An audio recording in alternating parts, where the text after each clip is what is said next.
నాకు రాష్ట్రంలో వాల్మీకి కార్పొరేషన్లో డైరెక్టర్గా నియమించేందుకు మా అధినాయకుడు చంద్రబాబు నాయుడు గారికి, అలాగే యువ నాయకుడు లోకేష్ గారికి కృతజ్ఞతలు తెలియజేసుకుంటూ, అలాగే ఈ అవకాశం కల్పించేందుకు కృషి చేసినటువంటి మా ఎమ్మెల్యే గారు వరదారెడ్డి గారు, సురేష్ నాయుడు గారు, మా రాజకీయ గురువైనటువంటి సుధాకర్ రెడ్డి గారు, అలాగే ముత్తార్ గారికి, కొండారెడ్డి గారికి మరొకసారి ధన్యవాదాలు తెలియజేసుకుంటున్నాం. అంతేకాకుండా తెలుగుదేశం పార్టీ వచ్చేదానికి కష్టం చేయలే, ఒక యుద్ధం చేశాం. గత 5 సంవత్సరాలు తెలుగులో పనిచేయడం జరిగింది, తెలుగు రాష్ట్రానికి.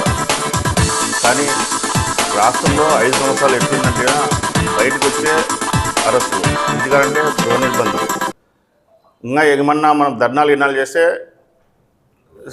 కేసులు, రిమాండ్లు, ఇవన్నీ ఎదుర్కొని ఈరోజు తెలుగు యువతలో ఉన్నటువంటి సభ్యులందరినీ గుర్తించి కష్టానికి ప్రతిఫలం ఇస్తామంటూ, అంతేకాకుండా బీసీలలో ఎవరైతే పార్టీ కష్టపడినారో, పార్టీ కోసం నిజాయితీగా పనిచేసిన వాళ్ళు, జైల్లో ఉన్నవాళ్ళు, పార్టీ మనోడి కోసము కష్టపడిన వాళ్ళందరికీ గుర్తింపు ఇస్తూ ఆ భాగంగా నాకు ఈరోజు డైరెక్టర్ పదవి ఇవ్వడము చాలా సంతోషంగా ఉంది. కానీ నేను డైరెక్టర్ పదవి లాగా చూడడం లేదు, నా బాధ్యతగా చూస్తున్నా. ఎందుకంటే రాష్ట్రంలో దాదాపు వాల్మీకి బోయలు, మా కుల బంధువులందరూ దాదాపు 60 లక్షల మంది ఉన్నారు.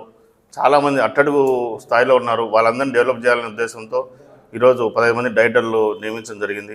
వాళ్ళందరి అభ్యున్నతి కోసము, ఆర్థికంగా అభివృద్ధి చెందాలని, విద్యాపరంగా అభివృద్ధి చెందడానికి నా సాయశక్తుల కృషి చేస్తానని మా చంద్రబాబు గారికి, అలాగే మా ఎమ్మెల్యే గారికి మాట ఇస్తూ, ఈ అవకాశం కల్పించిన మా ఎమ్మెల్యే గారికి మరొకసారి కృతజ్ఞతలు తెలియజేసుకుంటూ సెలవు తీసుకుంటాం.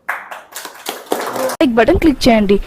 మరిన్ని వీడియోలను పొందడానికి దయచేసి సబ్స్క్రైబ్ చేయండి.